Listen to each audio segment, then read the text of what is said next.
is to inform. Please. Attention. You are here.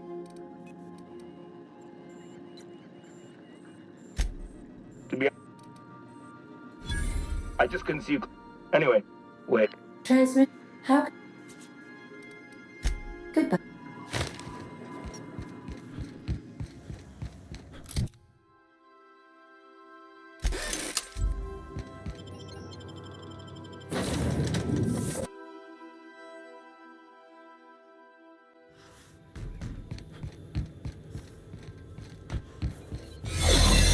Captain!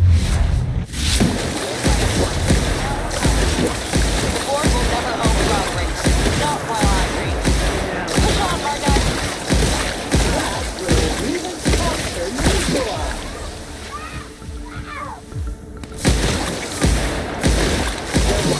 And maintenance job fulfilled.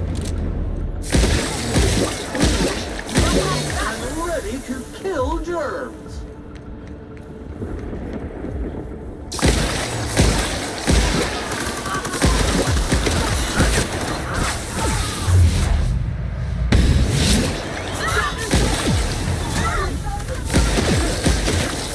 With prejudice.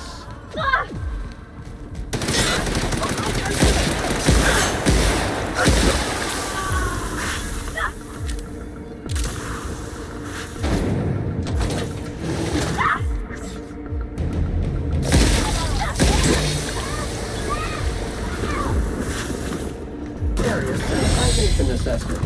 The labyrinth on Tartarus. Task classification. Easy peasy. This might be the loneliest place in the whole system.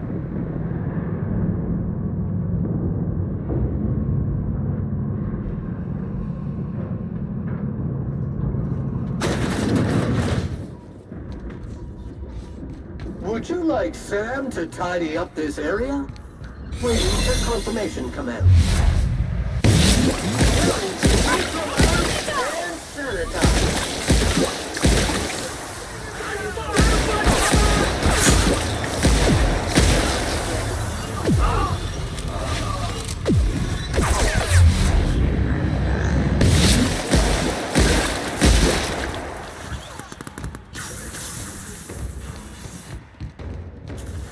That's all right. Here we go.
Trash in its way for more than 70 years.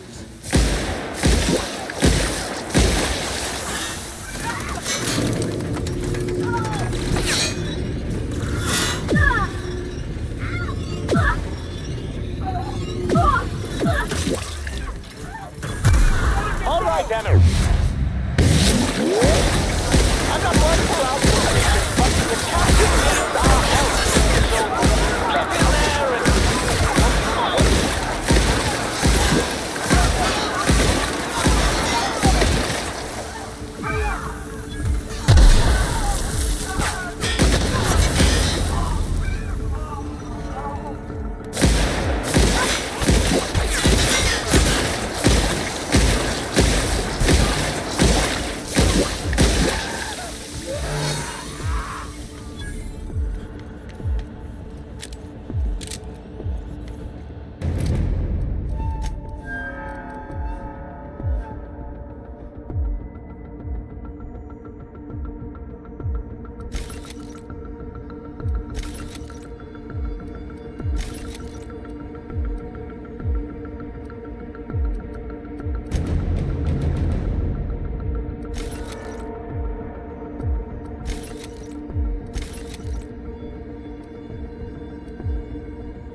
Well, I'll be damned. And oh, Interactive. when you, it's a wonder what. Yes, but that's between us. As far as my adoring citizens will know. Oh yes, go on, wake them up, add more mouth. I don't know what half-baked plan. Let me. We're... We. You are a cap. Look, I'm not an unreasonable man. If you manage to storm. I can't accept.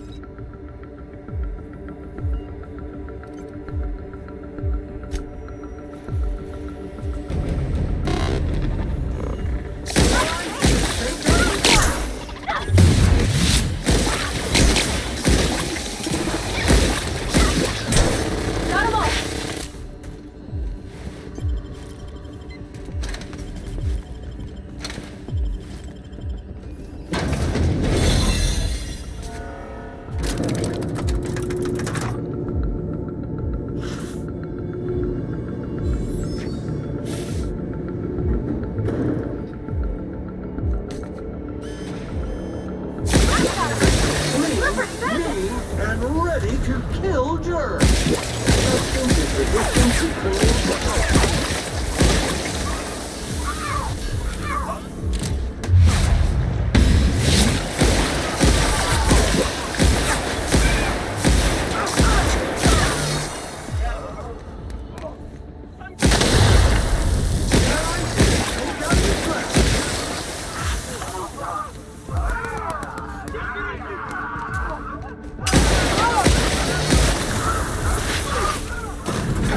Difficult job ahead?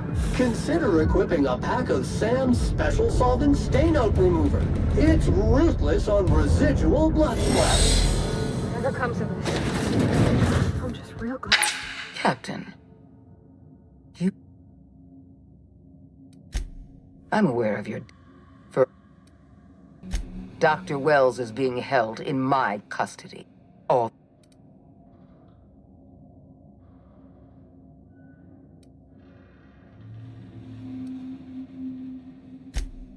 I wish you'd I had a... This prison is equipped with an automechanical warden.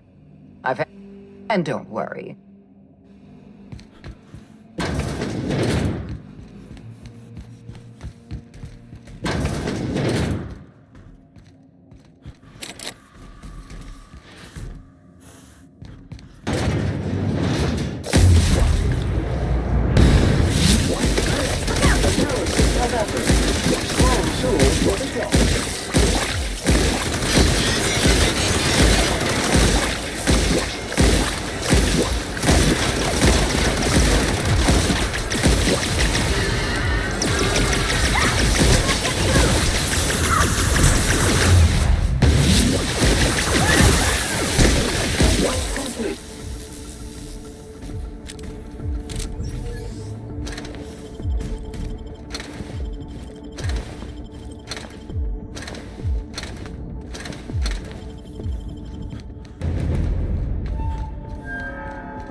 Get me out of here!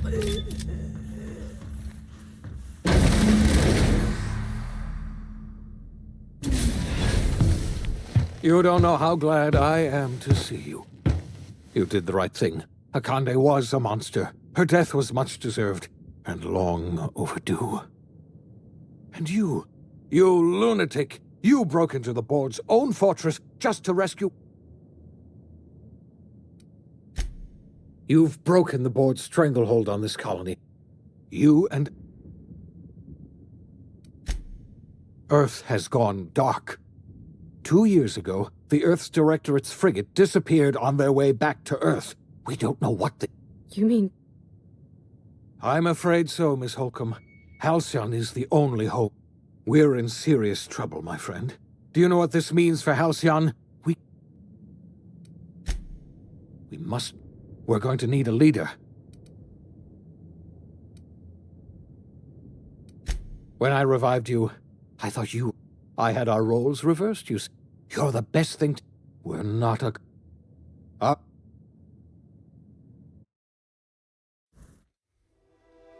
The OSI teaches that everything in the universe happens according to the grand plan. But the stranger that arrived in Halcyon was an unplanned variable.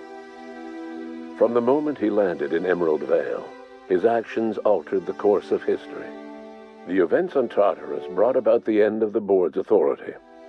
But the board's mistakes would haunt the colony for decades to come. The damage they left behind would require the work of a generation to repair. Dr. Phineas Wells began reviving a handful of the Hope's colonists. Engineers, scientists, technicians, and intellectuals. They were among the brightest minds the Earth had ever sent out into the stars. The Hope scientists and engineers woke up in a colony descending headlong into total collapse. With no way to return to Earth, they had no choice but to band together and devote themselves to the cause of saving Halcyon. The people of Halcyon were nothing if not hardy. In the absence of the board's authority, many of the colony's settlements banded together with a single purpose in mind: survival. Life was especially hard in the years to come. Some towns dissolved by attrition and starvation, but most of them found a way to carry on. In the years to come, Halcyon was forced to reckon with its newfound freedom. The board was gone, and for better or worse, the colony was responsible for its own destiny. Sanjar's civil liberties and worker-centric policies were slow to catch on with the other corporations. But as Halcyon began its long, arduous journey toward recovery, many of Terra 2's smaller townships started adopting MSI's alternative corporate structure, and eventually became entirely self-sufficient. In the coming years, many of these townships managed to eke by, where otherwise they might have starved. Sublight Salvage adapted to the changes in Halcyon, shifting their business model to suit the times. Their claims of legitimacy were scrutinized, but ultimately unquestioned. Lilia Hagen would continue to protect her family as ruthlessly as ever. The collapse of Edgewater left its workers bereft of any purpose in life. Most of them made their way to Adelaide McDevitt's camp, hoping to ingratiate themselves into her favor. Adelaide accepted only a few to her community. The rest were turned away and likely died of starvation. Nevertheless, Adelaide's camp grew into a well-established town. Adelaide McDevitt refused to cooperate with the ongoing effort to save Halcyon from collapse. A sympathetic deserter stole a copy of her research and delivered it to the Hope's scientists. It is unclear how useful Adelaide's research was. An optimistic estimate suggests her work may have bought Halcyon another few years of survival. Adelaide would never know. She died that winter. Under the leadership of Junlei Tennyson, the Groundbreaker held firm against corporate influence. The ship's mechanical stability gave Junlei the time to educate a promising generation of engineers, schooled in her family's traditions. The future of the Groundbreaker looks promising. The rediscovery of the Hope and the abandonment of the lifetime employment program forced Byzantium to come to terms with some uncomfortable realities about the state of Halcyon. While Byzantines were reluctant to surrender the luxuries they'd grown accustomed to, the board's diminished authority gave them little choice in the matter. Nearly everyone had to learn to make do with less. Some even had to get jobs. It was a dark time indeed. Even the Gorgon asteroid, though a distant enigma to most of Halcyon, felt the aftershocks of your actions. The destroyed Adrenatime synthesizer became a symbol of the board's cruelty and a rallying point for Wells and his scientists as they sought to build a more humane, ethical Halcyon. They cleared the dead from Gorgon's laboratories and repurposed them to aid in the crucial work of solving the colony's nutrition crisis. Gorgon, which had once sown death and destruction across Halcyon, became a source of hope and renewal. With nothing to show for her years of effort, Minnie Ambrose finally gave up on Project Gorgon. Though Gorgon was not the end of her aspirations, failure cast a long shadow that haunted her for years to come. She never forgot the intrepid freelancer who betrayed her and offered many a bitter toast in his name. The Gorgon Project's final explosive end was bittersweet for Olivia Ambrose. She wandered the colony's fringes alone, searching for others like her who despised the board and meant to destroy them. In time, she found Phineas Wells and his cadre of scientists, and she joined them in their efforts to save Halcyon. For a while, she even knew an uneasy peace. But for all that, Olivia found purpose in Wells' project. She was always haunted by the knowledge that Minnie, the bright daughter she'd so grievously wronged, refused to work beside her. She never did forgive herself for the horror her work had wrought on Halcyon, but she remembered fondly the daring captain who'd let her daughter live. In spite of everything, the Gorgon asteroid remained a sobering reminder of the potential for progress and disaster in humanity's most ambitious efforts. The Rizzo's company in Halcyon dissolved after the collapse of the board. Needless to say, the launch of Spectrum Brown was indefinitely delayed. A stockpile of Spectrum Brown remains buried deep beneath the ruins of the old distillery, abandoned to time and attrition. With the dissolution of the board, Ruth Bellamy found herself without the two constants in her life: Byzantine culture and her sister Belinda. In the face of this new reality, she struggled to find a direction for her life. The colony had moved on from Halcyon Helen and would require new heroes in the years to come. And so Ruth Bellamy decided it was time to exit stage left. She quietly disappeared from public view. The dissolution of the board did not mean the dissolution of the ambitions of Cedric Kincannon, the charismatic leader of Sublight Underground. Cedric offered Slug's transportation services to the newly thawed colonists and set to work ferrying resources and food wherever they were most needed. For better or worse, slug headgear became fashionable in the following years. As the board began to disintegrate, Spencer Woolrich found himself at a crossroads. Cling to what little stardom remained to him, or help usher Halcyon into its new future. To the surprise of many, perhaps himself most of all, Spencer chose the latter option. Having learned a variety of different skills in the many different roles played throughout his lengthy career, Spencer founded a radio serial dedicated to staying alive despite the odds. His subjects included how to survive violent encounters with only grazing wounds, dispense pithy one-liners for tense scenarios, and, of course, how to look good doing both. After a brief attempt at dating Helen as one person rather than two, which both Bertie and Helen found too strange, Bertie struck out on his own to try his hand at raising woolly cows. Many of his former Rangers teammates soon followed, accompanied by the woolly cow. Though Parvati eventually grew comfortable aboard the Unreliable, she never quite came out of her shell. She seemed to prefer, while the colony fell into chaos, she found an island of relative peace with Ada, and they formed. As hard as she tried to drink them away, Nyoka's memories eventually overcame her. Traveling with the crew served as a constant. The SAM unit that accompanied you spread awareness of the product line's superior sanitation and maintenance capabilities across what was left of the colony. This led to.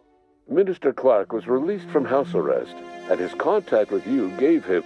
As for Dr. Phineas Wells, Dr. Wells was able to revive many more scientists and engineers than he first expected, thanks to the additional batch of chemicals you stole from. In the end, Dr. Wells was able to save every scientist and engineer aboard the Hope. Over the next decade, nearly all of the Hope's remaining colonists were successfully revived. Dr. Wells laid the groundwork for the project to save the colony, but he would never live to see the fruits of his labor. Today, Halcyon has stabilized. The people of the colony work hard to adapt to their new circumstances. Nearby colonies send aid and supply. And what about you? Long after Wells passed away, you carried on his work with more energy, determination, and brilliance. No one knows what's happened to Earth, and no one knows what the future has in store for Halcyon. All we